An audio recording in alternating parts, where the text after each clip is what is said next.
The road was dry, the valley was bright, and I was already choosing where to stop for photographs. Then, as we climbed, the wind sharpened. That happened to us above Noltar. One minute we could see the ridgeline clearly.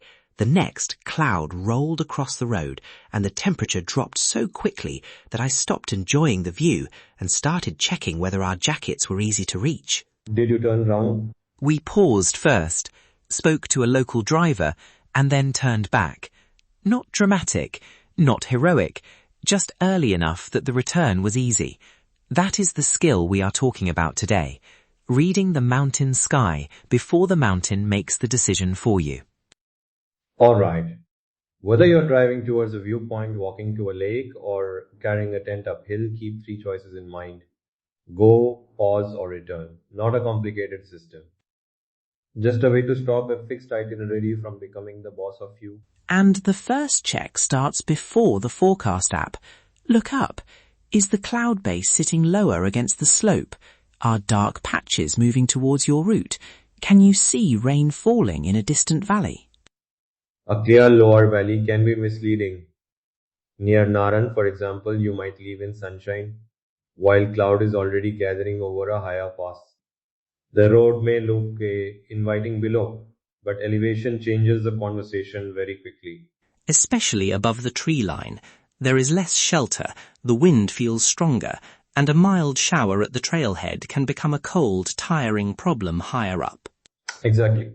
And listen as well. A steady breeze is normal. A sudden increase around an exposed bend, ridge, or campsite is a reason to reassess. If the temperature falls fast or a familiar ridgeline disappears, your route has changed even if the map has not. Visibility is not just about getting a good photograph.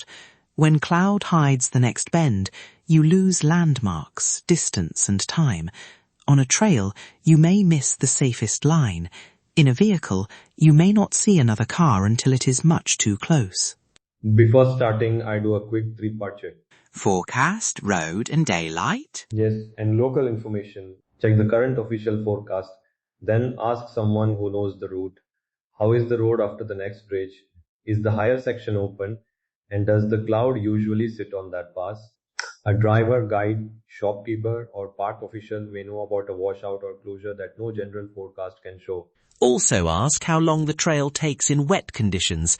People often plan for the dry weather time and forget that slippery ground, cold hands, and careful steps can double the effort. Then choose your turnaround time before you become attached to the destination.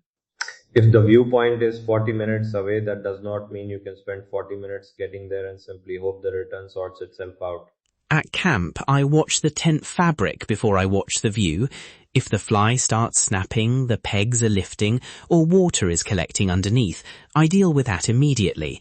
Mountains are very good at reminding you that attractive scenery is not shelter.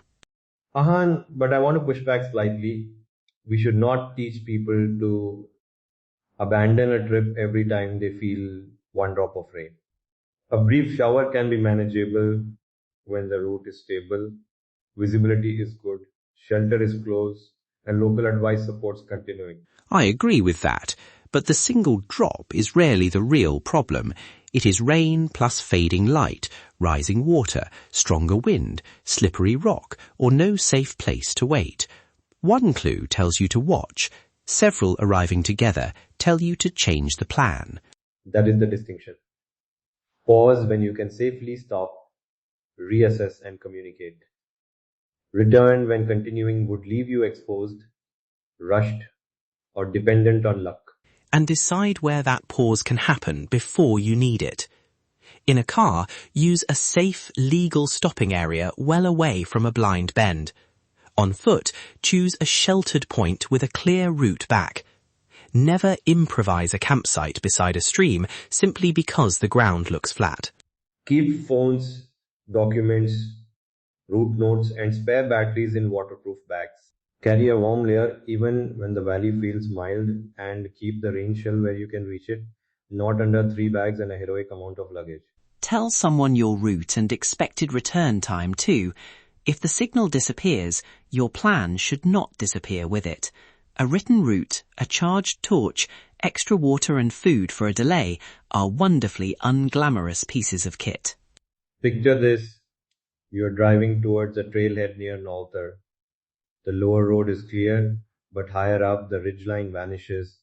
Rain begins to stripe the windscreen, and another vehicle slows sharply ahead. That 20-minute viewpoint is the trap. Exactly. You do not race the weather to prove the plan was worth making. Slow down, find a genuinely safe place to stop, check current information again, and ask whether you still have daylight, shelter, and a reliable route back. If the road edge is hard to see, vehicles are struggling, or the trail is exposed and wet, leave the viewpoint for another day. You can be disappointed and still make the correct decision. Say clearly to the group, the conditions no longer give us enough margin, so we are heading back. No apology, no debate on a blind bend. Returning while the road and daylight are still manageable is good mountain driving. So, as you set off, notice the cloud base, wind, temperature, rain across nearby slopes and disappearing ridgelines.